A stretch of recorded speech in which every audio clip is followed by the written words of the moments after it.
1 Chronicles chapter 28 focuses on a significant event in David's later years as he addresses the assembly of leaders, officials, and commanders of Israel. David gathers them together to announce his intention of building a house for the Ark of the Covenant, a temple for the Lord. The king expresses his deep desire to construct a permanent dwelling place for God and cites his own inability to fulfill this task due to his past involvement in warfare. Despite being denied the opportunity to build the temple, David's commitment to its construction is evident in his careful preparations and the resources he gathers. David reveals that God has chosen Solomon, his son, to build the temple. He emphasizes the divine calling on Solomon's life and encourages him to take on the responsibility with wholehearted devotion. David provides detailed instructions to Solomon, offering him the plans for the temple, including the design, materials, and specifications for various elements such as the sanctuary, the ark, the table for showbread, the lampstand, and the altar of incense. David's instructions underscore the importance of precise adherence to God's design for the temple, ensuring that it becomes a place of reverence and worship. David also addresses the assembly, urging them to wholeheartedly support Solomon in the construction of the temple. He acknowledges the immense wealth and resources he has gathered for the project, emphasizing the need for collective dedication to the task at hand. The chapter highlights David's desire for the temple to be a place of splendor and glory, reflecting the significance of worship and the presence of God in the nation.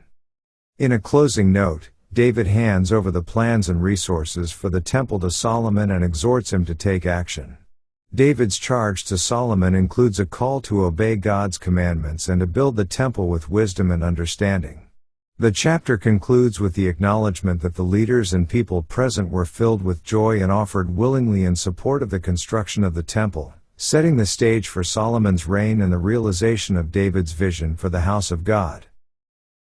Let's now read 1 Chronicles chapter 28.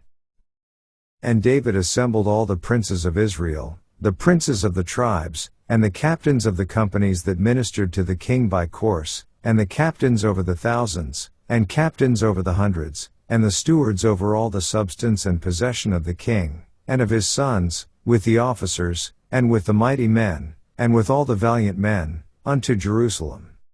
Then David the king stood up upon his feet, and said, Hear me, my brethren, and my people. As for me, I had in mine heart to build an house of rest for the ark of the covenant of the Lord, and for the footstool of our God, and had made ready for the building.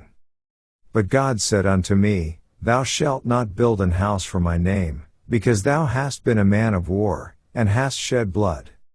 Howbeit the Lord God of Israel chose me before all the house of my father to be king over Israel forever, for he hath chosen Judah to be the ruler, and of the house of Judah, the house of my father, and among the sons of my father he liked me to make me king over all Israel.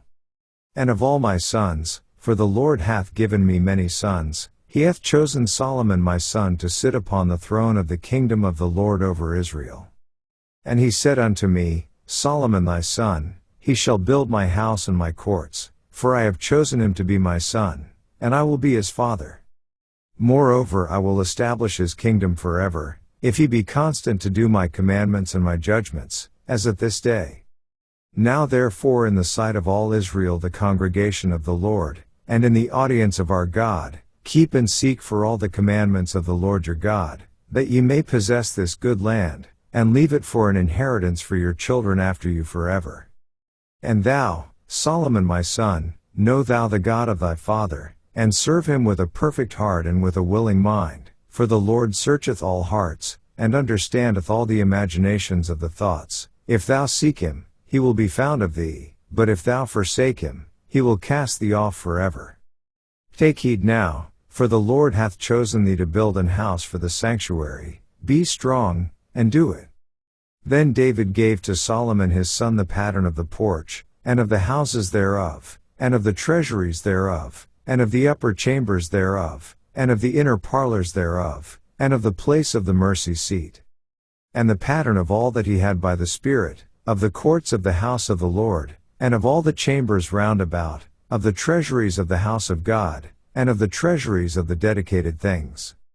Also for the courses of the priests and the Levites, and for all the work of the service of the house of the Lord, and for all the vessels of service in the house of the Lord, he gave of gold by weight for things of gold, for all instruments of all manner of service, silver also for all instruments of silver by weight, for all instruments of every kind of service.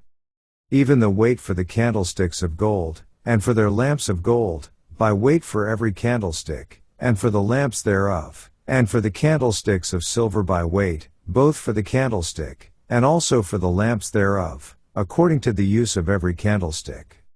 And by weight he gave gold for the tables of show bread, for every table, and likewise silver for the tables of silver. Also pure gold for the flesh hooks, and the bowls, and the cups, and for the golden basins he gave gold by weight for every basin, and likewise silver by weight for every basin of silver. And for the altar of incense refined gold by weight, and gold for the pattern of the chariot of the cherubims, that spread out their wings, and covered the ark of the covenant of the Lord. All this, said David, the Lord made me understand in writing by his hand upon me, even all the works of this pattern. And David said to Solomon his son, Be strong and of good courage, and do it, fear not, nor be dismayed, for the Lord God, even my God, will be with thee, he will not fail thee, nor forsake thee, until thou hast finished all the work for the service of the house of the Lord. And, behold, the courses of the priests and the Levites, even they shall be with thee for all the service of the house of God, and there shall be with thee for all manner of workmanship every willing skillful man, for any manner of service, also the princes and all the people will be holy at thy commandment. This ends our reading of 1 Chronicles chapter 28.